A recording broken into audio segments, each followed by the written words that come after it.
Next from Springfield, we head to a committee hearing of the House Education Funding Task Force as they hear testimony from Diane Rutledge, Executive Director of the Large Unit District Association, and Peg Agnos, Executive Director of the Legislation Education Network of DuPage County, on proposed bills to change the state's education funding formula.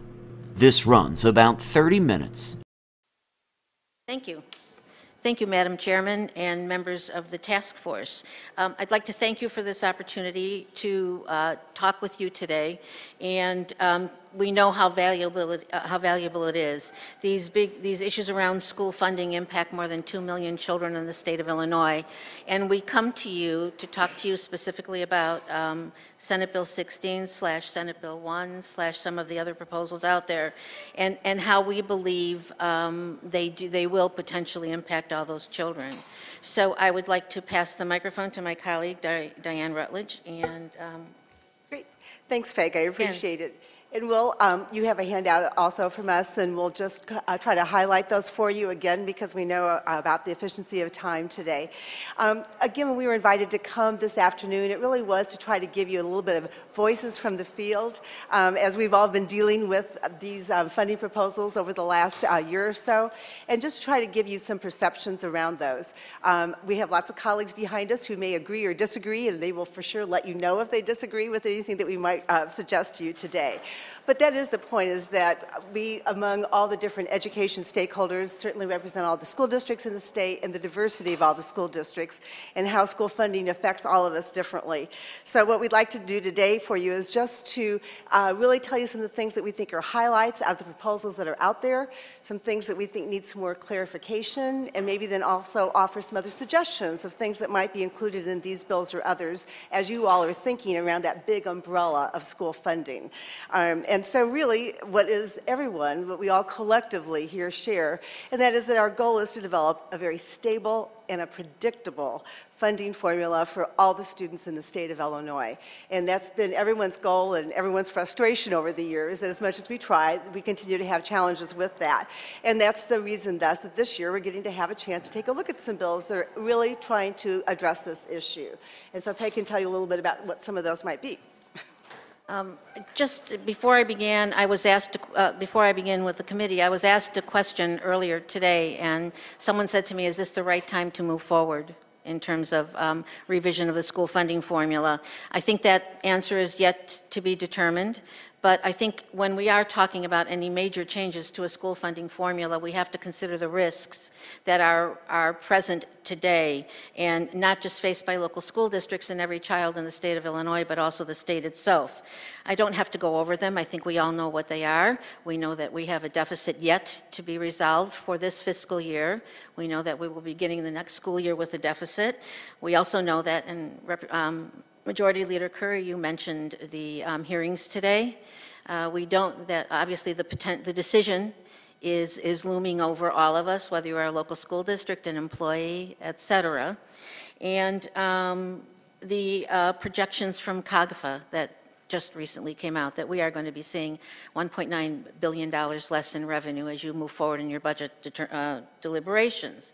So, Diane, I think Sure. you want to talk a little more? We would just say that as you start this process yourselves now, there's some guiding principles that we all tend to use in our own organizations that we think are probably an important part of this discussion for you to consider also.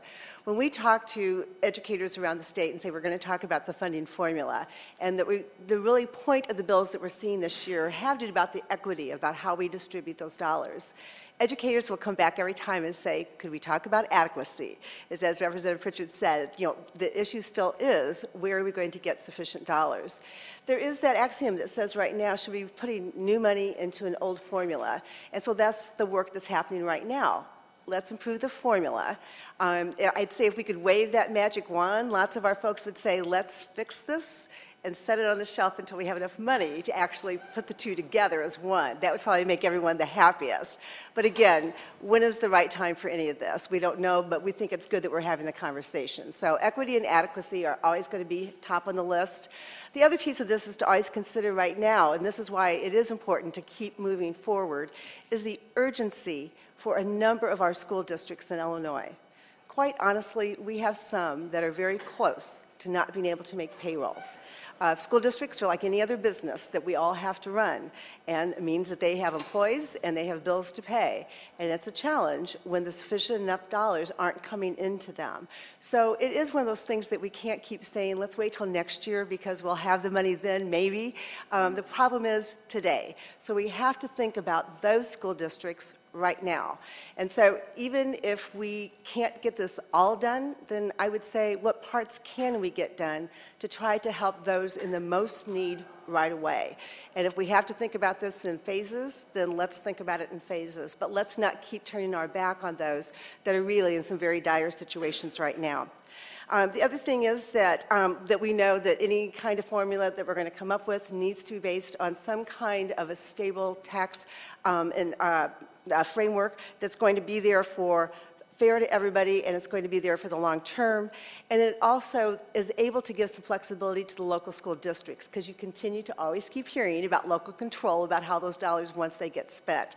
So that's part of it. And then, as you know, that you will always hear from stakeholders is about the mandates, and that if we're going to have mandates, we need to have matching revenues to go along with those. So again, just as you're thinking about the big picture, we'd encourage you to think about those things. Now, as we watch Senate Bill 1 derive from Senate Bill 16, we would say that there's some really things there that seem to make some good sense. We wanted to highlight those for you. Some of them have caveats that we'd also say need some clarification as we keep moving down this road. First of all, we just think it's great that we're addressing this issue. There really are real actual proposals on the table to talk about school funding. We haven't had that for a really long time. That again, what this bill is doing is identifying those students and not just giving dollars per pupil, but giving dollars per need of pupil. And that's again a different way of looking at school funding than we have in the past. The fact that this is a single and an integrated formula is different than we've had in the past. So it's not a matter of the formula works, one formula works this way, another one works a different way. These are integrated, and that's helpful. It recognizes the impact of poverty on all of our school systems, and actually the concentration of poverty, because of the fact that we recognize it costs more to educate some students. This formula deals with that. We were glad to welcome CPS in with the rest of the state in this formula. And we also know that with the regionalization, that it recognizes that our costs are different around the state. We haven't seen how that's actually going to work, so we can't say that that's a fabulous idea yet. We think it's going to work, but we want to see how that actually evolves. And the fact that there's recognition in this bill versus 16 about the hold harmless and the adequacy. Because we had several districts, as Jonathan described earlier, that what they were seeing, what their outcome was, didn't seem to make sense for them. This bill now has stepped aside and is trying to address that. And then she also described the special education issues there that we're recognizing that it's not just the state average, but some districts have some students who have needs above and beyond that. That's recognized in this formula. And then the clarification.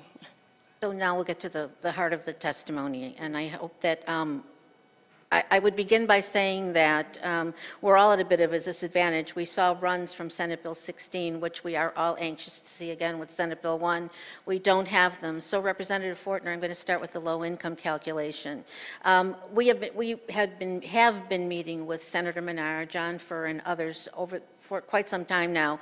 We have a small group that represents winners and losers and represents upstate and downstate school districts.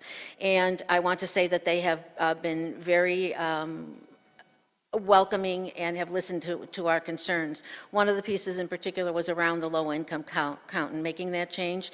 You asked how that would impact us now. We really don't know. I think what's going to happen is you're going to see a different list.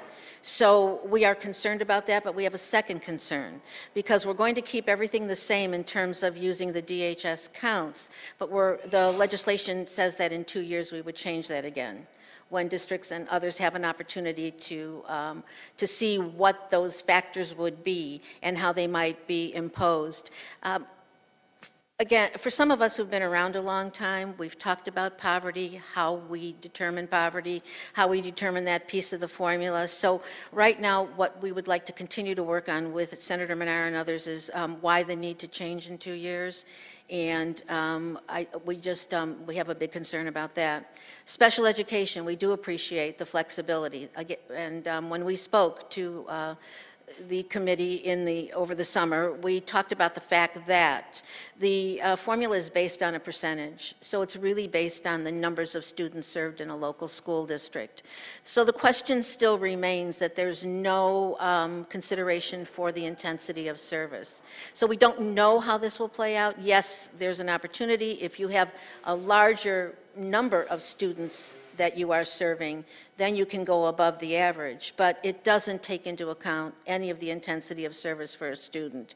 And the regionalization is something that we have fought long and hard for, but remember, this bill there is no new money attached right now. And the way that the bill is based, the regionalization or and the monies that would be sent to other districts will certainly impact districts in other parts of the state. And this is based on, on the, and I forgot the index. It is a regional cost index. Yeah, but it's based, yeah. So you'll see a shift of dollars from perhaps downstate to upstate and et cetera. Some of the, we've talked about this before. I was hoping that you would, yeah.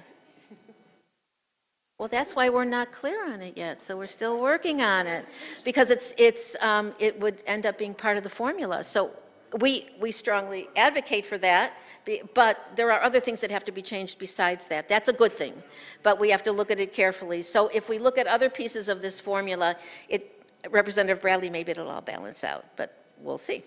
So Representative Fortner, you talked about PTEL, and a real concern that I think we should all have is that this formula is based on and reliant upon available local resources.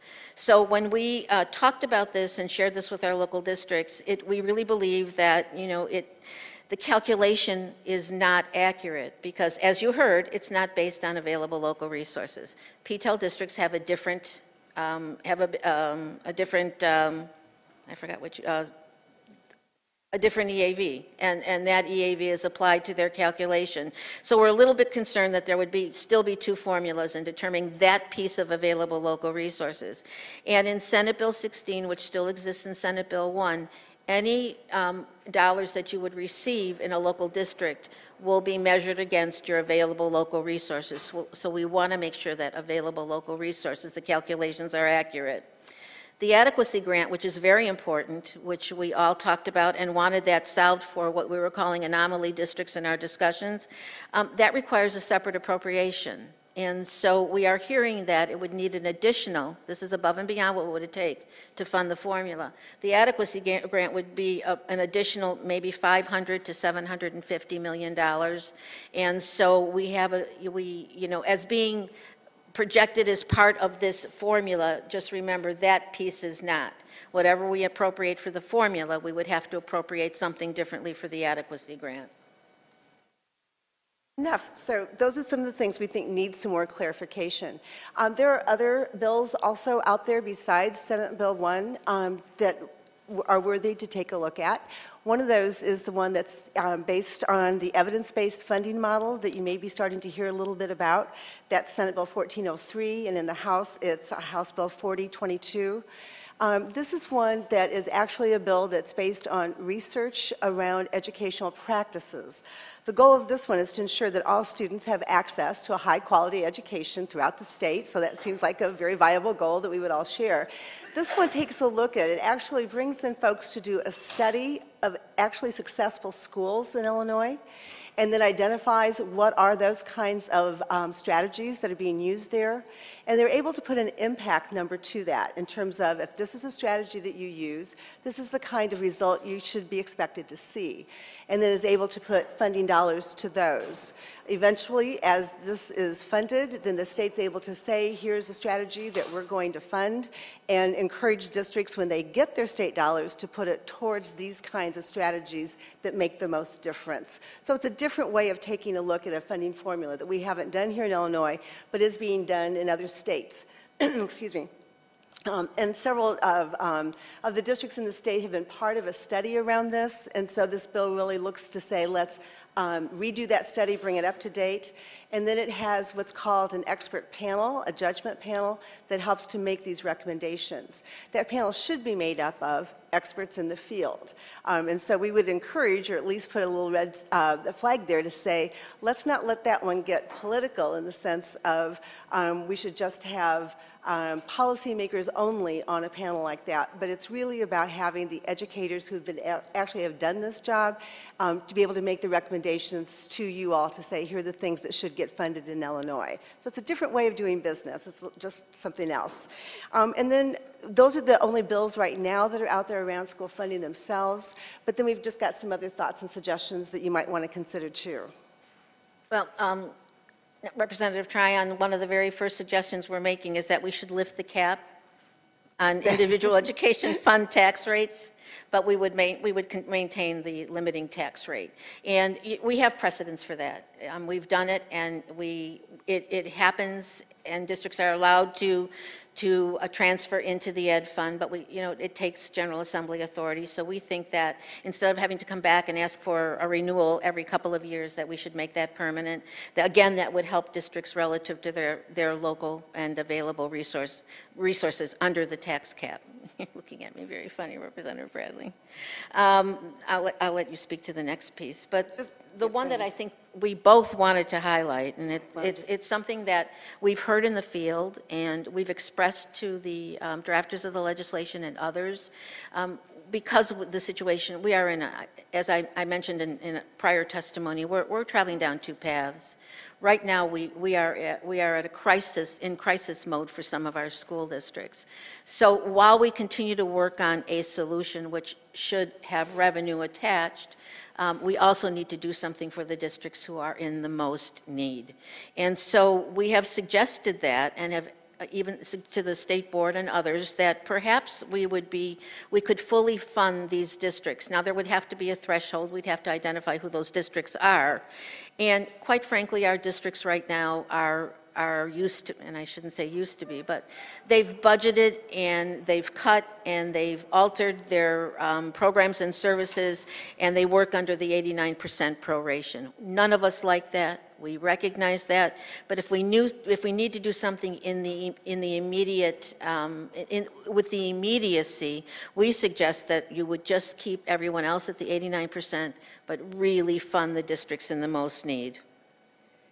We would just really start to conclude for you by just saying that as you think about this and embark on this journey that you're about to do, is to keep thinking about this as a system issue, not anything in isolation or anything siloed, because school funding is affected by so many other things that come into a school district. And Peg mentioned earlier about kind of the risk factors that are out there right now, and whether it be what the current state of the budget is, whether it is whatever happens with the pension bill, the prorations, I mean, all these things all come into a school system as we try to put together the very best way to fund and support the programs. So we would say on behalf of all of our colleagues in the room that we're all standing here very much ready to work with you on all this. Any expertise that any of us have that we're happy to share with you.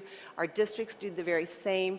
We know that it's both a formula issue and it's a revenue issue, and we're just here to continue to help support that work. So any questions we can answer, we're happy to do so, and otherwise, again, we are here and available for you. But thank you for the opportunity. Thank you very much for your testimony. Questions from the panel?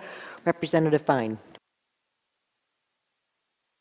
Yeah, just a quick question. You said if we could fully fund the districts that are in trouble and keep everyone else at 89%, is there any estimate of what that dollar amount might be to fund those districts? Well, when we asked, when we asked if there could be, and could you help us understand that and determine what the percentage of need districts would be. I don't have specifics for you, but something to keep in mind, if we were to fund the districts at the current level now for the upcoming fiscal year, we need $500 million.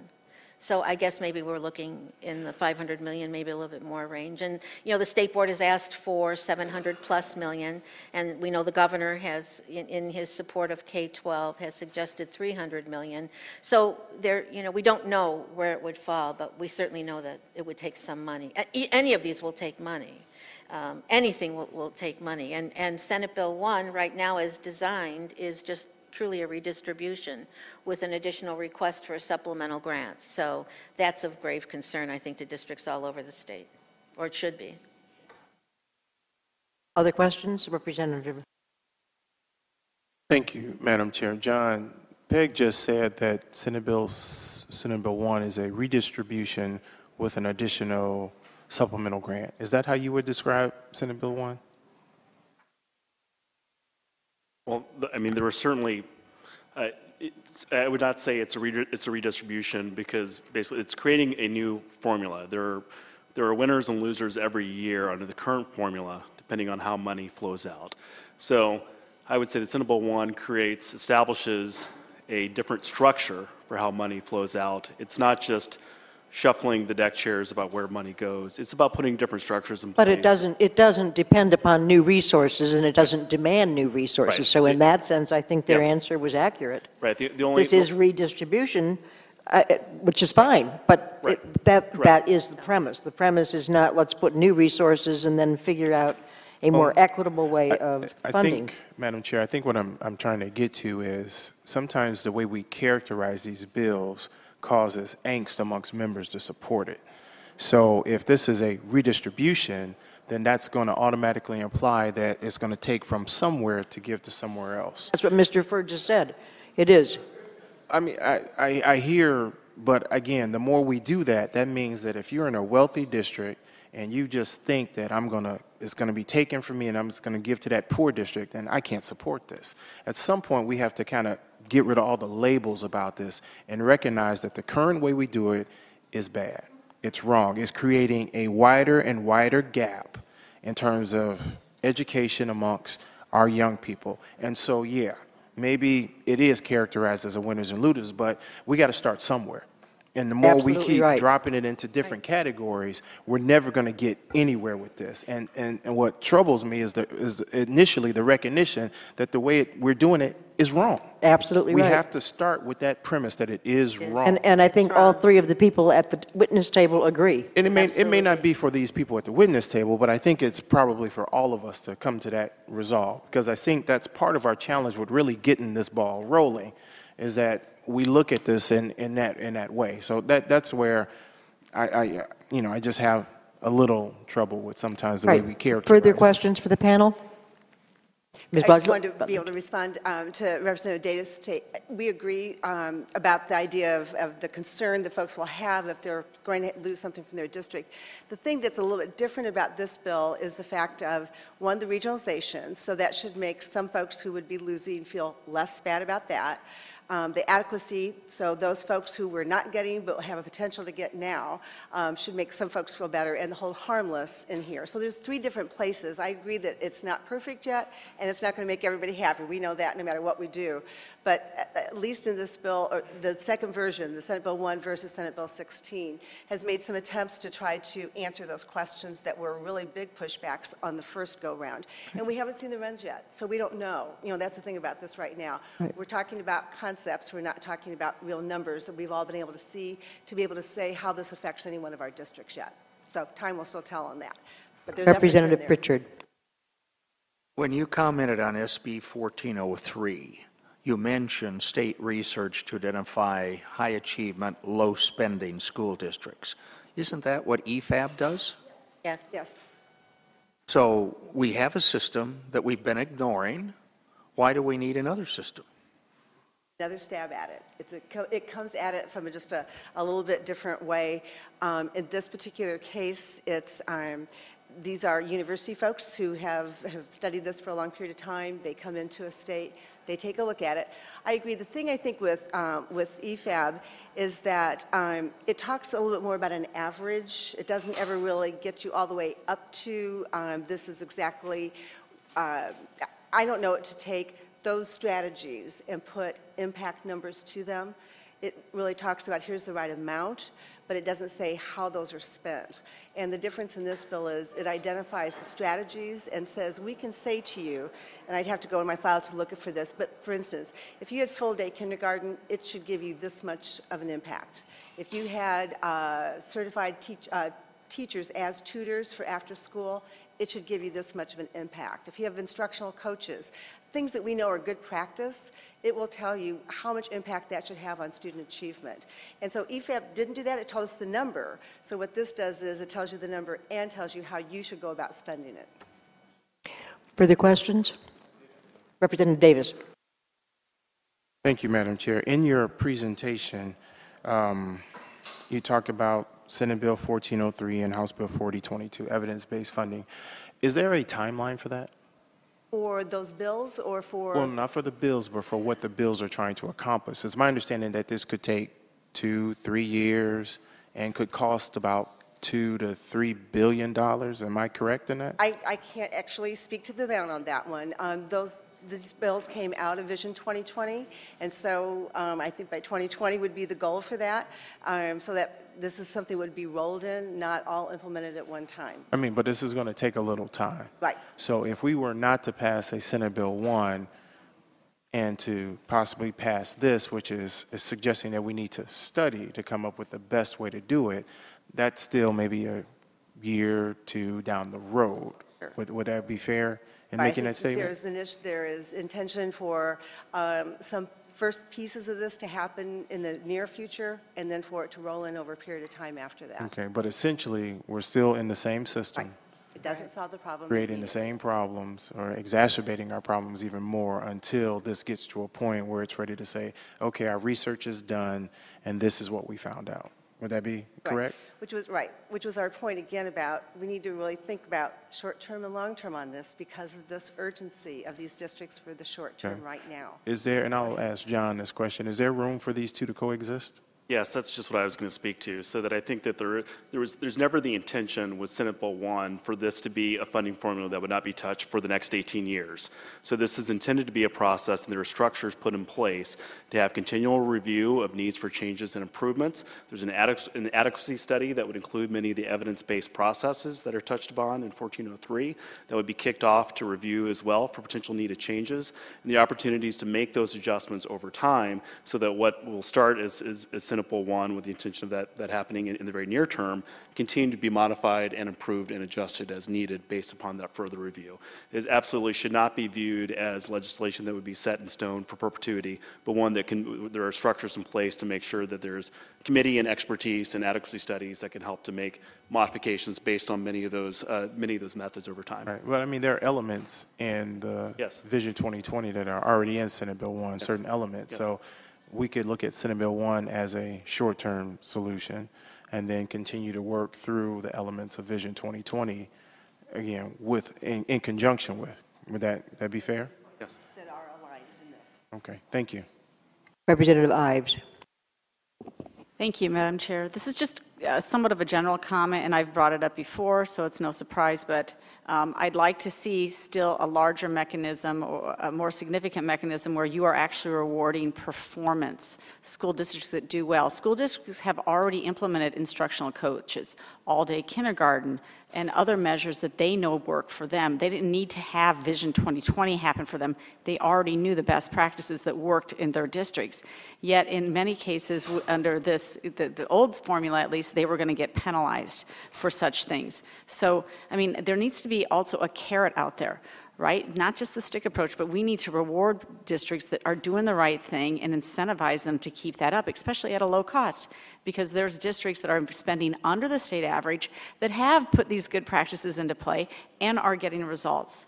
And yet they are going to end up penalized, whether you call it, a hold harmless thing or whatever. They're going to get penalized, I believe, based on this, rather than reward. Now, I appreciate some of the changes you made, especially recognizing AP and things like that actually have a cost benefit to the individual taxpayer. But I want to see a very much a stronger element that rewards districts for doing the best deal and for making things happen in the classroom, because in some cases, we're spending a lot of money in districts with zero results. Zero results, and it is not more money that's going to solve that problem. So that's just a general thing as we go forward in these discussions. I know this is the first meeting, we're going to have a lot more. Thank you. Representative McCasey. Thank you. Just a quick question. Diane, I've heard you say a couple times that we need to address the urgency of districts in the short term, and one of the other options to consider that you mentioned is considering funding, fully funding districts in need and then maintaining the 89% proration. The question that I have is, how would you define what constitutes districts in need? And I think that the state board already has been able to identify those with their warning systems. And so there are categories of those schools already in place. And I think that, again, by the reports that they get from them on their financial status, that they do know those that are in the very worst financial shape. I think you probably have to take a look at what dollars were available on this and then decide what your benchmark was going to be, like how far you would go with that. So it's a concept. It's certainly not fleshed out, but it is just that awareness that we really do have some of those that have been suffering for a number of years. They're just coming to light now with this discussion. They've already made all those cuts, and they're already in a really serious situation. So it's just an attempt of saying, let's take a look at this. Maybe there's other better ideas out there, we don't know. But we do know the state board would be able to tell us exactly who they're talking about. Thanks.